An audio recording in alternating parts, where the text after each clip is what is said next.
Epekto ng Eras Tour. Kimi, lutang sa Showtime. Sino nga bang iniisip?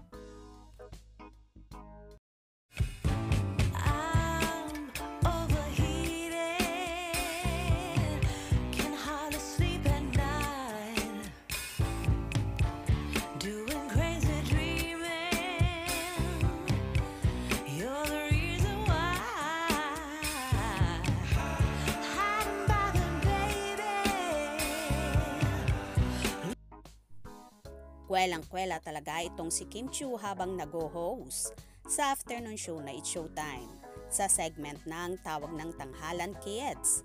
Bigla na lamang nagpasalamat si Kimi kung saan hindi pa nakapagbibigay ng reaksyon ang hurado. Katatapos palang kumanta ng contestant kung saan tila nawaw mali nga ang dalaga. Nakakatuwa lang ang naging reaksyon ni Kimi kung saan nagtakip pa siya ng bibig gamit ang kanyang mga kamay. Nagsorry naman ang dalaga sa batang contestant. Maraming salamat at syempre salamat din kay Teka, wala mo siya sinasabi. Ate Kim! Ate Kim! Kasi sabi niya magsabi lang daw. Hindi niya din ng kanta niya, di ba? Pinakanta mo lang! Magsabi nga. Ano ba? Sorry na, princess. I'm very sorry. Okay, ano masasabi mo sa performance? Eto na, princess, sasabihin ko na.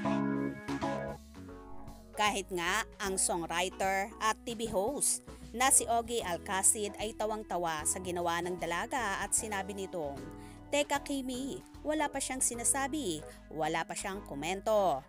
Tila lutang nga ang dalaga. Epekto nga ba ito ng Eras Tour ni Taylor Swift kung saan nanood na mag-isa ang aktres sa Singapore?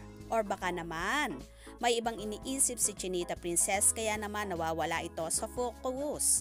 Posible kaya bang ang leading man niyang si Paolo Avellino ang kanyang iniisip? Ay, Kimi, umamin ka na.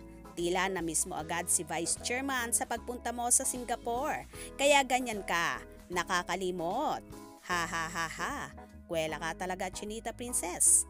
Pero so happy rin ang madlang people na kahit nagkakamali ka, ay so funny pa rin at game na game.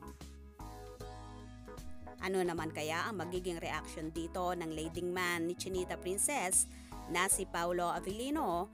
Nakitang-kita mo ang pagiging lutang ng dalaga.